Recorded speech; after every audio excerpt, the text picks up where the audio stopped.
환율은 늘 숫자로만 등장한다. 뉴스 자막 아래를 조용히 지나가는 작은 그래프 하루에도 몇 번씩 오르내리는 단위당 가격. 대부분의 사람들에게 환율은 멀고 추상적인 개념이다.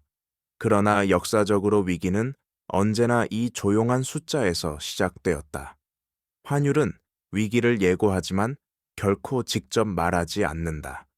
대신 금리와 유동성 부동산과 부채, 그리고 사람들의 심리를 통해 신호를 보낸다. 문제는 그 신호가 위기로 명명될 때쯤이면 이미 늦다는 사실이다. 외환시장은 국가의 신용이 가장 먼저 평가받는 공간이다. 기업의 재무제표보다 빠르고 정부의 발표보다 냉정하다. 자본은 경고하지 않는다.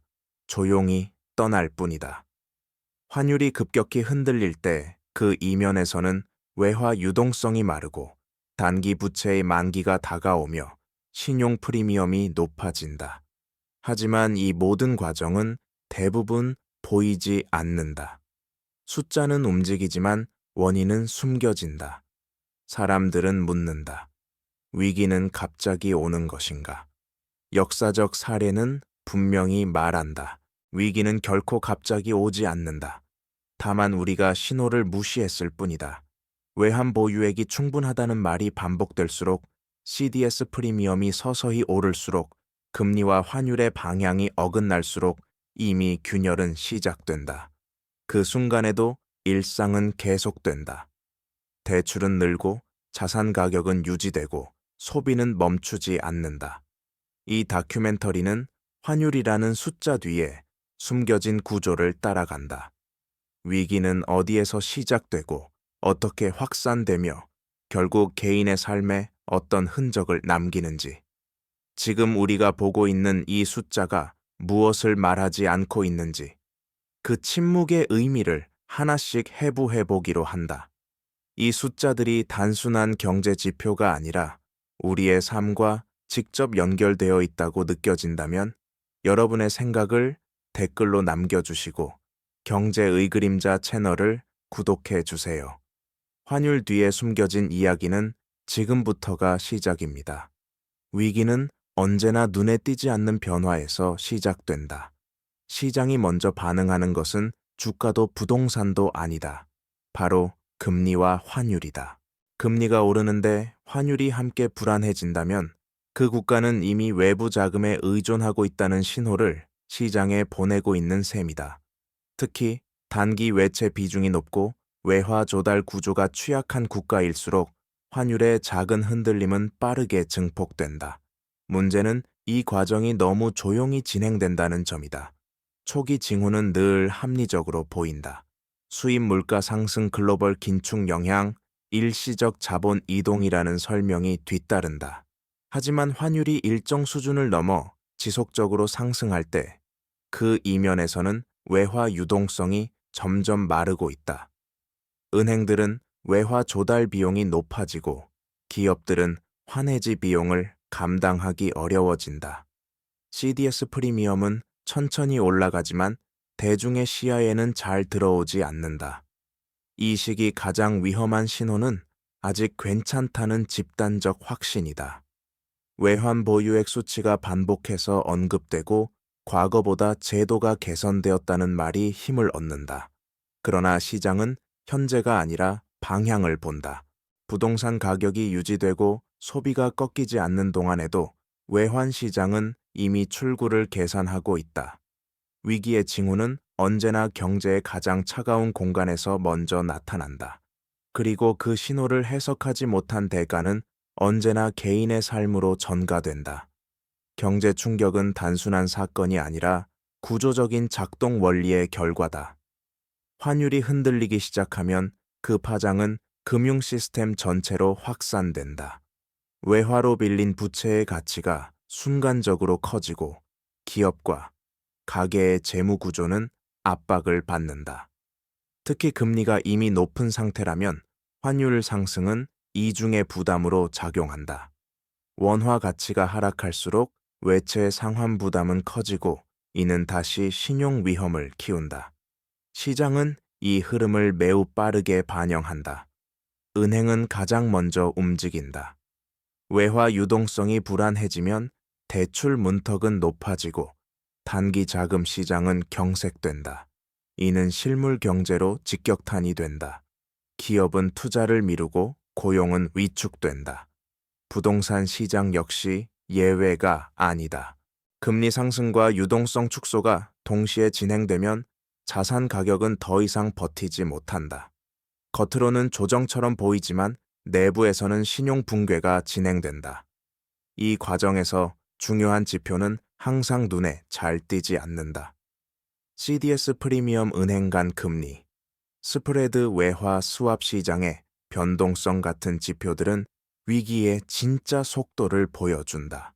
그러나 대중은 이를 체감하지 못한다. 체감은 늘 늦게 온다. 월급은 그대로인데 대출 이자는 오르고 생활비는 비싸지며 불안은 일상이 된다. 경제 충격의 작동 원리는 복잡하지만 그 결과는 단순하다. 부담은 아래로 내려가고 선택지는 점점 사라진다. 글로벌 금융위기의 역사는 놀라울 만큼 비슷한 패턴을 반복한다. 겉모습은 다르지만 환율과 부채, 그리고 신뢰의 붕괴라는 핵심 구조는 같다. 이 구조를 가장 극적으로 보여준 사례가 바로 1997년 IMF 외환위기였다. 당시 한국 역시 외환 보유액은 충분하다는 설명을 반복했지만 당위 외채의 망위 구조와 외화 유동성의 취약성은 시장에 이미 노출되어 있었다. 환율이 급격히 움직이자 자본은 순식간에 빠져나갔고 위기는 불가피한 현실이 되었다. 아르헨티나는 환율을 고정하며 안정을 유지하려 했지만 재정 적자와 외채 누적이 신뢰를 무너뜨렸다. 환율 방어는 오래가지 못했고 통화 가치는 붕괴되었다. 그리스는 낮은 금리와 유로화라는 보호막 아래에서 부채를 쌓았지만 결국 신용의 대가를 치렀다. 긴축은 경제를 살리기보다 일상의 삶을 먼저 무너뜨렸다. 터키와 베네수엘라는 통화 가치 하락이 인플레이션과 결합될 때 어떤 파괴력이 나타나는지를 보여준다. 이 사례들의 공통점은 환율이 문제의 시작이 아니라 결과라는 점이다. 문제는 오래전부터 쌓여 있었고 환율은 그것을 드러내는 거울에 불과했다. 시장은 항상 먼저 움직였고 대응은 늘 뒤늦었다. 국가의 신뢰가 흔들리는 순간 그 비용은 국민 각자의 삶으로 분산된다. 글로벌 사례는 분명히 말한다. 위기는 특정 국가의 실패가 아니라 구조를 무시한 대가다. 이제 시선을 한국 경제로 돌려본다. 글로벌 자본은 언제나 상대평가를 한다. 성장률이 아니라 안정성 수익률이 아니라 신뢰의 지속 가능성이다. 한국은 수출 중심의 개방 경제다. 이는 강점이자 동시에 취약점이다. 환율이 흔들리면 무역 구조 전반이 영향을 받는다. 수출 기업에는 단기적으로 유리해 보일 수 있지만 원자재와 에너지 수입 가격 상승은 곧바로 비용 압박으로 되돌아온다. 이 부담은 기업을 거쳐 가계로 이동한다. 금리와 환율이 동시에 오르는 국면에서 가장 먼저 흔들리는 것은 부동산과 가계 부채다. 한국의 가계 부채 비율은 이미 높은 수준에 머물러 있다. 여기에 금리 상승이 더해지면 소비 여력은 빠르게 줄어든다. 환율 상승은 수입 물가를 자극하고 이는 생활비 전반의 상승으로 이어진다. 체감 경기는 통계보다 훨씬 빠르게 냉각된다. 또 하나 주목해야 할 부분은 외화 유동성이다. 평상시에는 문제없어 보이던 금융 구조도 글로벌 긴축이나 지정학적 충격이 발생하면 시험대에 오른다. 외화 수합 시장의 긴장, CDS 프리미엄의 미세한 상승은 한국 경제가 외부 충격에 어떻게 평가받고 있는지를 보여주는 지표다. 이 변화는 뉴스 헤드라인이 되지 않지만 위기의 방향을 결정짓는다. 환율은 말하지 않지만 한국 경제의 긴장은 이미 숫자 사이에 스며들고 있다. 이런 국면에서 정부와 중앙은행의 선택은 위기의 방향을 결정짓는 핵심 변수가 된다. 가장 먼저 등장하는 수단은 금리다. 금리를 올리면 환율 안정에는 도움이 되지만 동시에 가계와 기업의 부담은 급격히 커진다. 반대로 금리를 낮추면 경기에는 숨통이 트이지만 자본 유출과 환율 불안을 자극할 수 있다. 중앙은행은 항상 이 두 위험 사이에서 균형을 선택해야 한다. 어느 쪽도 완벽한 해답은 아니다. 정부의 역할 역시 중요하다. 외환 보유액은 심리적 방어선이지만 그것만으로 신뢰를 유지할 수는 없다. 시장은 숫자의 크기보다 사용 가능성과 정책의 일관성을 본다.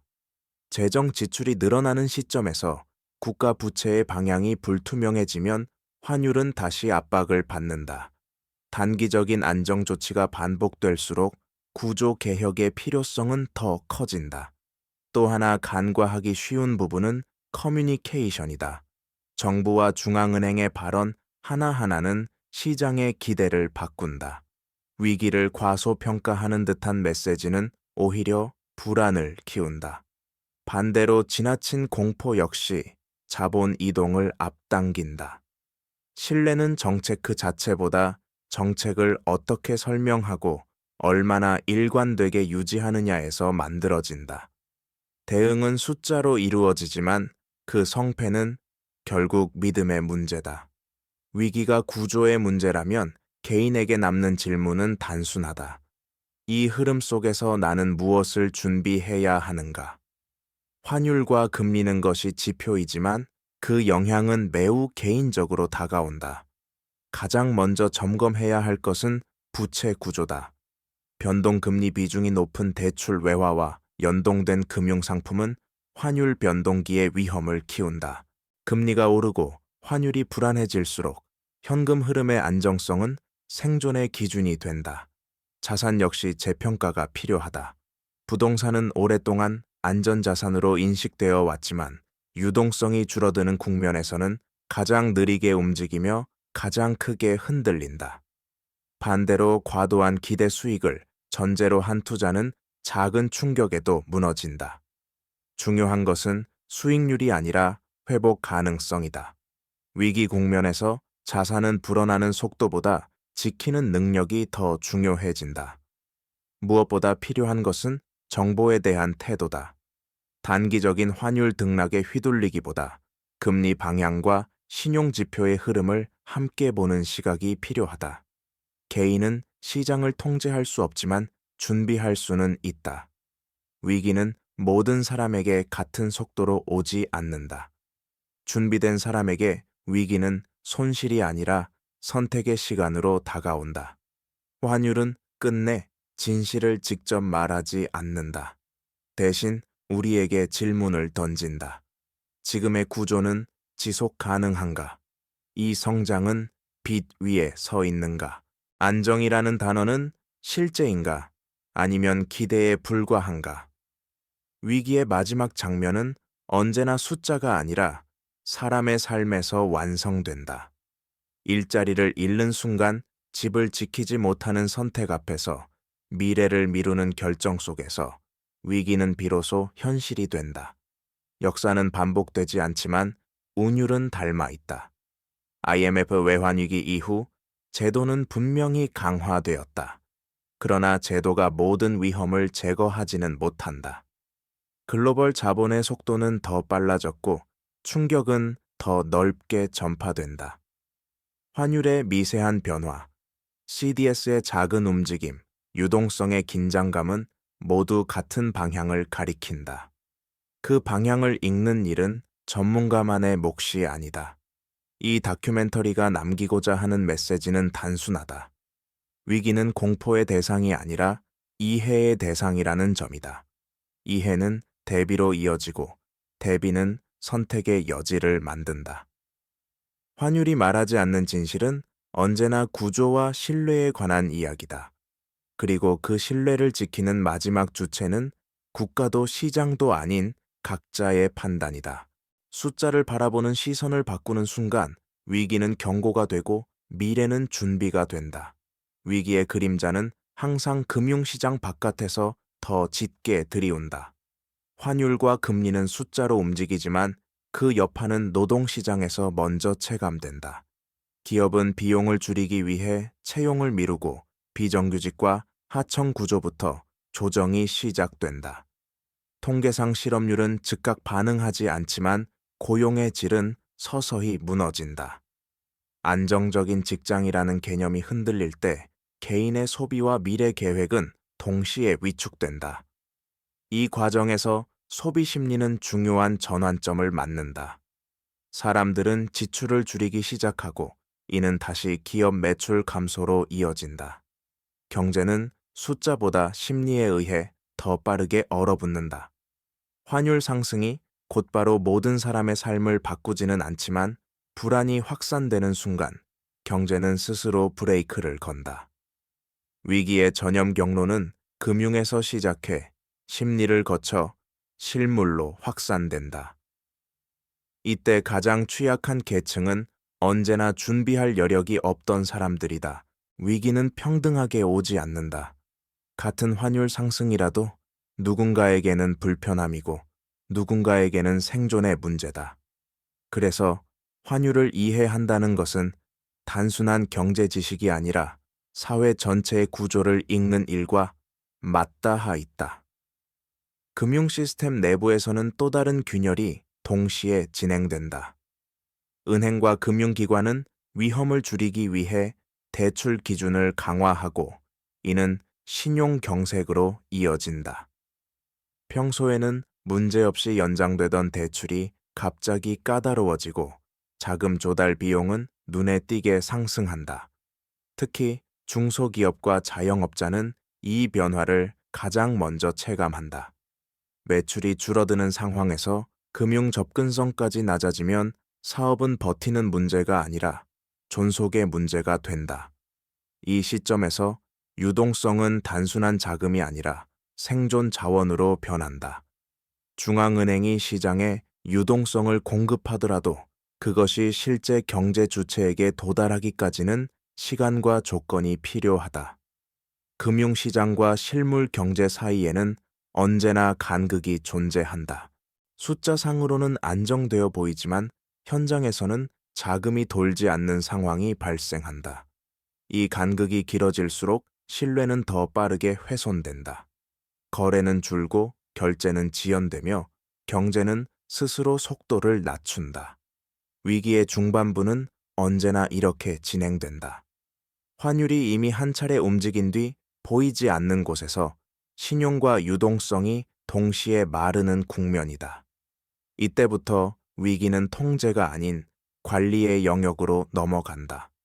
국가 신용이 흔들리는 순간 외부에서 바라보는 시선은 급격히 바뀐다. 국제 자본은 더 높은 수익을 요구하거나 아예 떠날 준비를 한다. 이때 중요한 역할을 하는 지표가 바로 CDS 프리미엄이다. CDS는 보험처럼 보이지만 실제로는 국가가 부도를 낼 가능성에 대한 가격이다. 이 수치가 오르기 시작했다는 것은 시장이 이미 위험을 다시 계산하고 있다는 의미다. 문제는 이 신호가 대중에게 거의 전달되지 않는다는 점이다. CDS가 오르면 외화 조달 비용은 자연스럽게 상승한다. 정부뿐 아니라 은행과 기업도 더 비싼 이자를 감수해야 한다. 이는 다시 투자 축소와 비용 절감으로 이어진다. 악순환은 이렇게 시작된다. 환율은 결과처럼 보이지만 실제로는 신뢰가 무너진 뒤에 나타나는 표면적 현상일 뿐이다. 이 국면에서 자주 등장하는 오해가 있다. 아직 외환 보유액이 많다는 말이다. 그러나 시장은 보유량보다 소진 속도를 본다. 방어를 위해 얼마나 빠르게 줄어들 수 있는지, 그리고 그 이후에 어떤 선택지가 남아있는지를 계산한다. 위기의 한가운데에서 환율은 더 이상 경제 지표가 아니다. 그것은 국가에 대한 질문이며 그 답을 시장은 이미 숫자로 쓰고 있다. 글로벌 환경은 국내 변수와 별개로 위기의 속도를 조절한다. 미국의 통화 정책이 전환될 때마다 신흥국의 환율은 가장 먼저 반응해왔다. 달러 금리가 오르는 국면에서는 자본이 본국으로 회귀하고 위험 자산에 대한 선호는 빠르게 식는다. 이때 한국처럼 개방도가 높은 경제는 외부 충격을 흡수하기보다 전달하는 통로가 되기 쉽다. 환율 변동성은 단순한 가격 신호가 아니라 글로벌 자본 흐름의 방향표다. 여기에 지정학적 리스크가 겹치면 상황은 더 복잡해진다. 에너지 가격 공급망 무역 조건의 변화는 환율과 물가를 동시에 자극한다. 수입 의존도가 높은 품목일수록 환율 상승은 즉각적인 비용 압박으로 이어진다.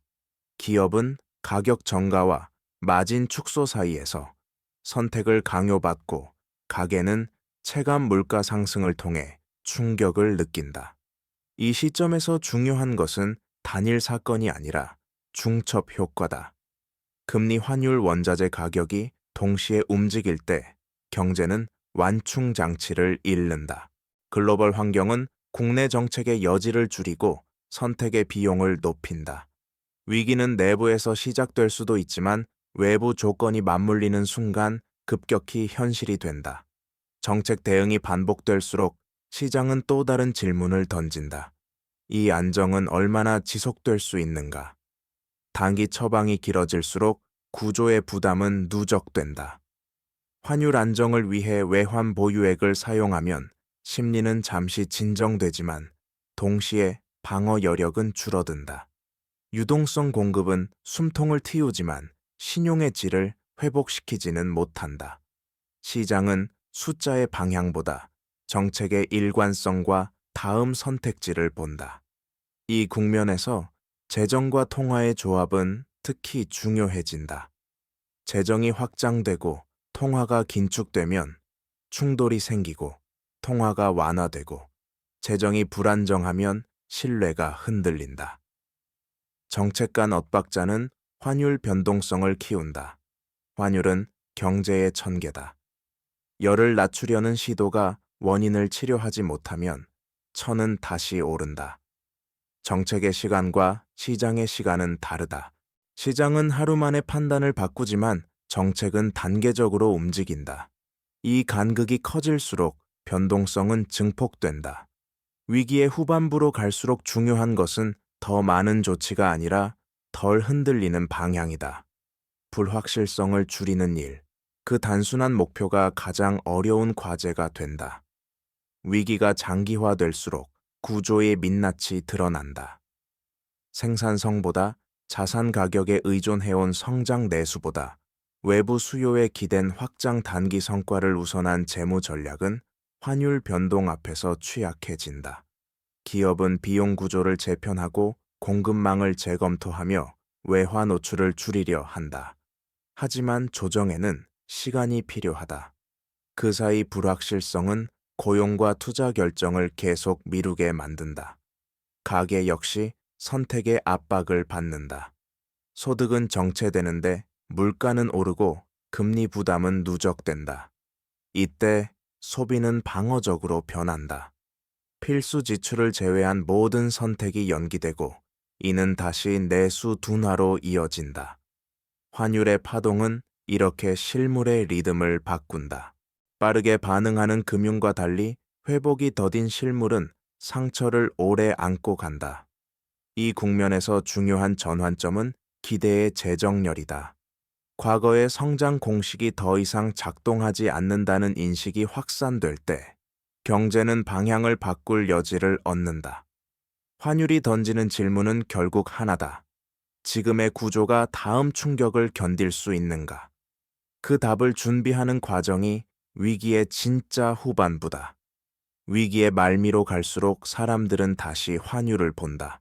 하지만 그 시선은 이전과 다르다. 단순히 오르고 내리는 숫자가 아니라 앞으로의 삶이 어떤 방향으로 흘러갈지를 가늠하는 기준이 된다.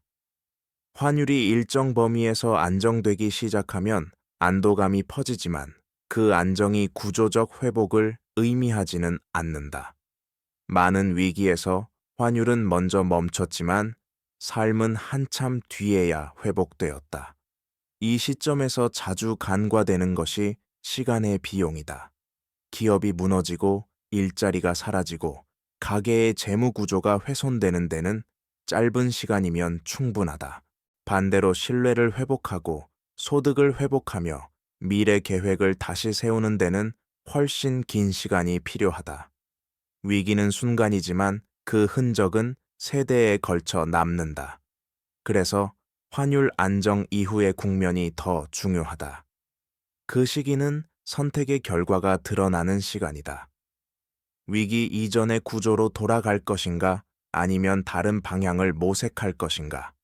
숫자는 다시 잠잠해질 수 있다. 그러나 환율이 말하지 않았던 진실은 그 이후의 결정 속에서 분명해진다. 경제는 언제나 다음 선택을 기다리고 있다. 회복의 국면에서 가장 먼저 착각이 생긴다. 위기가 지나갔다는 인식이다. 환율이 안정되고 금융시장의 변동성이 줄어들면 사람들은 다시 이전의 질서를 기대한다. 그러나 많은 국가에서 확인된 사실은 다르다. 위기 이후의 경제는 결코 이전과 같지 않았다. 아르헨티나와 그리스는 통화와 재정의 균형을 되찾았지만 중산층의 규모와 삶의 안정성은 크게 줄어들었다. 터키와 베네수엘라는 환율이 단기적으로 진정된 시기에도 인플레이션과 신뢰 붕괴가 일상을 잠식했다. 이 단계에서 환율은 더 이상 위기의 신호가 아니라 변화된 경제 구조의 결과로 자리 잡는다. 기업은 보수적으로 변하고 가계는 위험을 회피한다. 투자는 줄고 성장률은 낮아진다. 이는 실패라기보다 조정의 결과다. 과도했던 기대와 레버리지가 사라진 자리에 남는 것은 느리지만 현실적인 경제다. 한국 경제 역시 예외는 아니다. 회복 이후의 핵심 질문은 성장률이 아니라 지속 가능성이다. 환율이 안정되었다는 사실보다 중요한 것은 다음 충격이 왔을 때 같은 취약점이 반복되지 않는 구조를 만들었는가 하는 점이다. 위기는 끝났다고 선언되는 순간보다 그 이후의 선택에서 다시 시작된다. 이제 남는 질문은 개인과 사회가 이 경험을 어떻게 기억하느냐다. 위기를 겪은 뒤에도 많은 사람들은 다시 위험을 잊는다. 환율이 안정되고 금리가 낮아지면 빚은 다시 늘어나고 자산 가격은 또 다른 기대를 만든다. 이는 인간의 자연스러운 선택이지만 동시에 위기의 씨앗이기도 하다.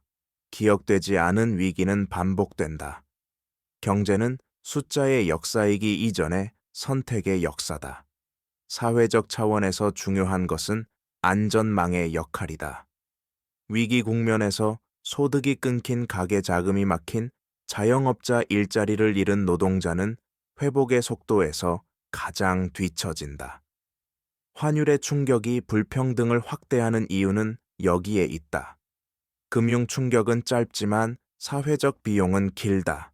이 간극을 줄이지 못하면 다음 위기는 더 낮은 지점에서 시작된다. 환율은 다시 평온해질 수 있다. 그러나 그 평온이 공허한 숫자에 그치지 않으려면 개인과 사회 모두가 같은 질문을 가져야 한다. 무엇을 반복하지 않을 것인가? 위기의 진짜 교훈은 예측이 아니라 태도에 있다. 그 태도가 바뀔 때 환율이 말하지 않던 진실은 비로소 우리의 선택 속에 자리 잡는다. 마지막으로 돌아보아야 할 것은 환율을 대하는 우리의 시선이다. 환율은 예언자가 아니다. 그러나 기록자다. 한 사회가 어떤 선택을 해왔는지, 위험을 어떻게 분산시켜 왔는지, 그리고 신뢰를 무엇으로 지탱해 왔는지를 숫자로 남긴다. 그래서 환율은 늘 늦게 이해된다. 위기가 지나간 뒤에야 사람들은 그 움직임이 무엇을 의미했는지 되묻는다. 경제는 복잡해 보이지만 위기의 순간에 드러나는 원리는 단순하다. 과도한 부채 취약한 유동성 왜곡된 신호, 그리고 안일한 확신. 이 네 가지가 겹칠 때 환율은 침묵을 깨고 움직인다. 그 움직임은 경고이지만 동시에 선택의 여지를 남긴다. 문제는 그 여지를 어떻게 사용하느냐다. 이 다큐멘터리가 끝나는 지점에서 남겨야 할 것은 답이 아니라 질문이다. 지금의 안정은 무엇 위에 서 있는가? 이 구조는 다음 충격을 견딜 수 있는가? 환율이 말하지 않는 진실은 늘 같은 방향을 가리킨다. 이해하지 못하면 반복되고 이해하면 대비할 수 있다. 그리고 그 차이는 언제나 숫자가 아니라 우리의 판단에서 만들어진다. 환율을 둘러싼 논의가 여기까지 오면 결국 하나의 결론에 닿는다. 경제는 예측의 영역이 아니라 확률의 영역이라는 사실이다. 위기를 정확히 맞히는 것은 거의 불가능하지만 위기가 발생할 가능성이 높아지는 방향은 분명히 존재한다. 금리와 환율이 동시에 불안해지고 유동성이 줄어들며 자산 가격과 실물 경제의 괴리가 커질 때 위험은 축적된다. 이때 중요한 것은 시점이 아니라 방향이다. 많은 정책 실패는 타이밍에 집착한 결과였다. 언제 개입할 것인가, 언제 멈출 것인가를 고민하는 동안 구조적 문제는 방치된다. 환율은 그 방치의 시간을 그대로 기록한다. 숫자가 급변하지 않더라도 긴 시간에 걸친 불균형은 언젠가 비용을 요구한다. 시장은 그 비용을 이자와 환율, 그리고 신용 프리미엄이라는 형태로 청구한다. 개인에게도 마찬가지다. 위기를 정확히 피하려 하기보다 위기를 견딜 수 있는 상태를 만드는 것이 현실적인 전략이다. 소득의 안정성, 부채의 구조, 자산의 유동성은 모두 확률을 낮추는 선택이다. 환율은 그 선택의 결과를 조용히 반영한다. 그리고 그 반영은 늘 정직하다. 이 지점에서 다시 처음의 질문으로 돌아온다. 위기는 어디서 시작되는가? 많은 사람들은 한 번의 사건, 한 번의 정책 실패, 한 번의 외부 충격을 떠올린다. 그러나 실제로 위기는 누적된 선택의 결과다. 환율은 그 선택들이 만들어낸 방향을 가장 먼저 보여줄 뿐이다. 그래서 환율을 이해한다는 것은 단기 전망을 맞히는 일이 아니라 구조를 읽는 일에 가깝다. 한국 경제는 여러 차례 위기를 지나오며 분명히 강해졌다. 제도는 정교해졌고 정보는 더 투명해졌다. 하지만 강해졌다는 사실이 안전을 보장하지는 않는다. 오히려 복잡해진 구조는 새로운 형태의 취약성을 낳는다. 빠른 자본 이동, 높은 부채 의존도, 글로벌 환경 변화는 과거와 다른 방식으로 위험을 축적한다. 환율은 그 복잡함을 단순한 숫자로 압축해 보여준다. 결국 중요한 것은 경계의 지속성이다.